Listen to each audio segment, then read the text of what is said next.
Olá, galerinha do sétimo ano, tudo bem com vocês? Espero que sim, né? Estão aí em casa, estão se cuidando e estão estudando também, né? Essa é uma das dicas do professor Marcelo aqui de Ciências, tá? Então se cuidem, estudem, mantenham o ritmo para quando a gente voltar, né? Que a gente volte com tudo.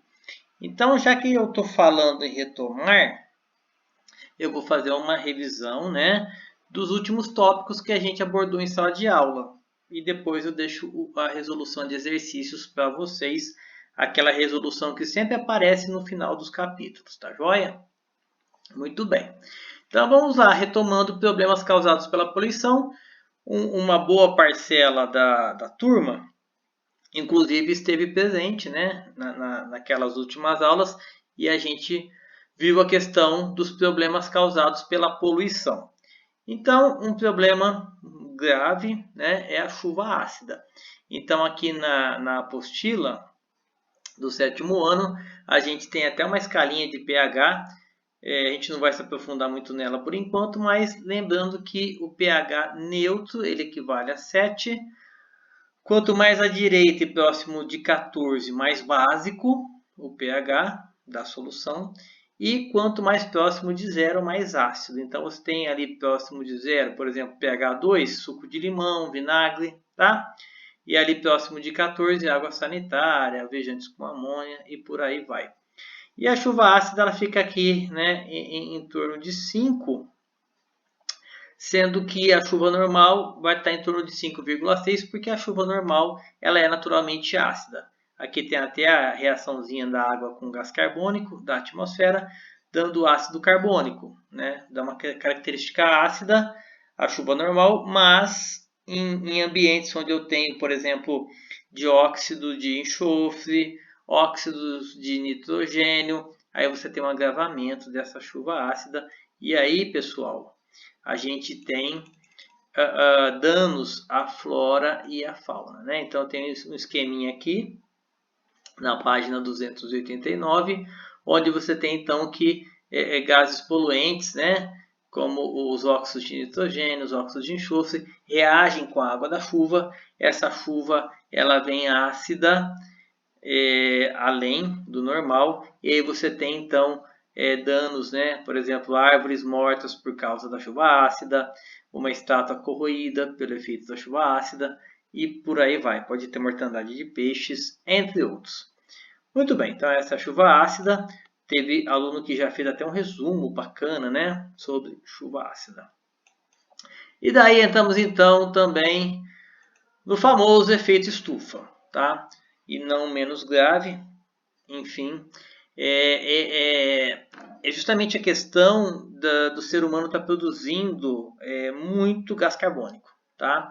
E quando você aumenta demais a produção de gás carbônico, você acaba aumentando, né, a camada que a gente tem de gases que acabam envolvendo o planeta Terra, gases que estão ali de uma maneira natural, né, principalmente gás carbônico, mas também metano, óxido nitroso, entre outros, que acabam formando uma barreira natural e faz com que a energia que vem do Sol o planeta retenha, tá? A gente tem uma temperatura, né, até certo ponto agradável aqui no planeta Terra. E se você aumentar muito essa camada, essa quantidade dos gases do efeito estufa, o que vai acontecer? A gente começa a reter mais energia. Porque, teoricamente, a energia depois que usa para aquecer o planeta, ela é enviada, né, escapa para o espaço. A gente tem duas figuras aqui bem bacanas, ó. À esquerda, o efeito estufa natural. O planeta Terra usa a radiação solar para o seu aquecimento e depois esse calor, parte dele escapa para o espaço. À direita, você tem então a intensificação, né, do efeito estufa, onde essa maior presença dos gases ela retém uma parte maior do calor. E aí a temperatura do planeta vai subindo. Logicamente que você tem aqui fatores que acabam produzindo mais gás carbônico, como por exemplo o desmatamento. Quando você desmata, e isso é antecedido pela queima, né, a queimada das florestas. Então, se você queima a floresta, você produz gás carbônico e aí isso aí acaba contribuindo para o efeito estufa. Queimada da cana, né, era muito comum, hoje pelo menos no estado de São Paulo está proibido.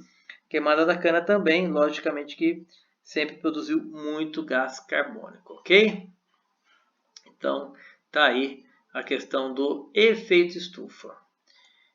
Tem um texto bacana aqui que vocês vão ler em casa. Fala assim, ó, locais com mais queimadas também tiveram mais desmatamento, diz estudo. Lógico, né? Se você quer botar pasto, levar gado para aquela região que é floresta, você bota fogo. Bota fogo, derruba a floresta, coloca planta, né? Faz o pasto e depois entra com o gado. Então, é um fator que, sem dúvida alguma, aumenta, né, a temperatura global. Muito bem. Na página 292, a gente tem um outro fator aí, tá? Também importante, que é a inversão térmica. Inversão térmica, hoje a gente fala muito, né, em problemas respiratórios. Isso vem se agravando principalmente nas grandes cidades e a inversão térmica potencializa isso de maneira negativa.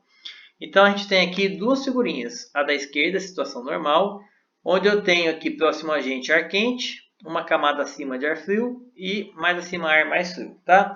Então o que vai acontecendo? Naturalmente, os gases gerados por carros, né, caminhões, que saem das chaminés das indústrias e que tem, né, poluentes, muitas vezes, esse gás, ele menos denso, porque ele está quente, ele vai subindo e passa do ar quente para o ar mais frio e naturalmente dissipa, tá? Uma situação normal. À direita nós temos a inversão térmica, então eu tenho o ar frio, né, aqui, próximo a gente, e acima ar quente e depois ar mais frio. Essa camada de ar quente que entrou aqui, né, que inverteu, o que acontece? Ela faz com que o ar, o gás, né, que está em uma camada fria, ela esteja mais densa. Se ela está mais densa, ela não sobe, tá? Quando chega aqui no ar quente, ela volta e aí esses poluentes eles ficam concentrados aqui com a gente respira isso e uma série de problemas respiratórios surgem nesse contexto, tá? Então a inversão térmica ela vai prejudicar principalmente moradores das grandes cidades, né? Tem gente que chega até a mudar de uma cidade grande para poder se tratar desse tipo de problema, tá? E aqui então um texto também para vocês lerem, diz assim, Rondônia por um dia, aumento de queimadas muda a cor da tarde de São Paulo. Isso tem acontecido porque a queimada, né, dependendo do vento, para onde ele vai, ele acaba levando consigo, tá? Esses gases, esse material particulado das queimadas, e aí você já teve isso em São Paulo, por exemplo, né? Você tem, parece que escurece, parece noite, tá? Justamente por causa, né, dessa fumaça vinda de queimadas aí de outras regiões, tá? É um problema aí bem atual. E aí, mudando de página, mais um problema aí, né, causado pela poluição, tá? E pelo homem, que é o afinamento da camada de ozônio, tá? Também conhecido como buraco na camada de ozônio, e isso daí vem em decorrência do grande uso, principalmente de um gás, o CFC, cloro, flúor, carbono. Esse gás ele era muito utilizado em sprays, geladeiras, ar-condicionado, né? E esse gás ele então reage com o ozônio, tá aqui a molécula de ozônio, e ele destrói o ozônio, ele transforma O3, ozônio, em molécula de O2, oxigênio, tá? E a função da camada de ozônio, vocês vão fazer a leitura desse pequeno texto, mas a função do ozônio é justamente proteger o planeta e a gente, né, em particular, da radiação ultravioleta, da radiação UV.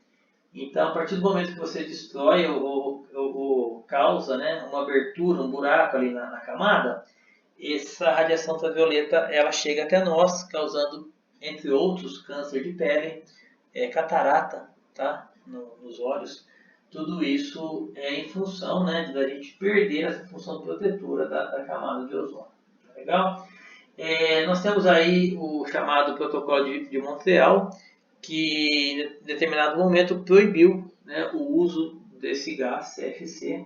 E aí hoje a gente tem a camada de ozônio voltando de uma maneira natural a um estágio, né, do que era. Esperamos que volte. Então você tem aqui imagens de 79, 1999 e 2018. Então você vê que teve um afinamento dessa camada, né, de 79 para 99, e hoje a gente tem aí uma reposição desse ozônio, uma reconstrução do ozônio, e isso aí ajuda muito a gente com relação à radiação ultravioleta. Ok?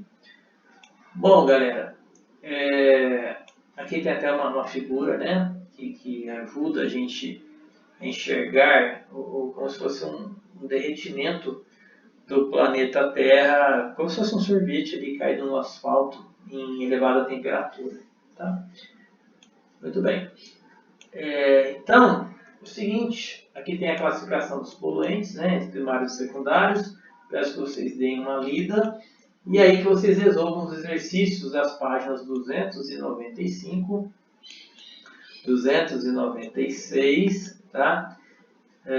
297 e também, né, 298, tá? E encerrando aí o capítulo na página 299, tá joia? Então, qualquer dúvida estou à disposição. Nessa semana a gente vai ter um horário, né, estipulado para a escola, para atendimento, para tirar dúvida, mas eu peço então que vocês leiam. Uma parte da matéria muito envolvente, muito atual, eu diria até muito gostosa aí para todos que se envolvem, né, com ciências, com questões da natureza e com o seu cotidiano, tá bom? Então se cuidem, estudem, leiam bons livros, assistam bons filmes, tá? E que a gente possa sair dessa história toda aí um pouco mais culto, com mais conhecimento e mais consciência aí com a natureza e com o próximo. Então fiquem com Deus e até mais, galera.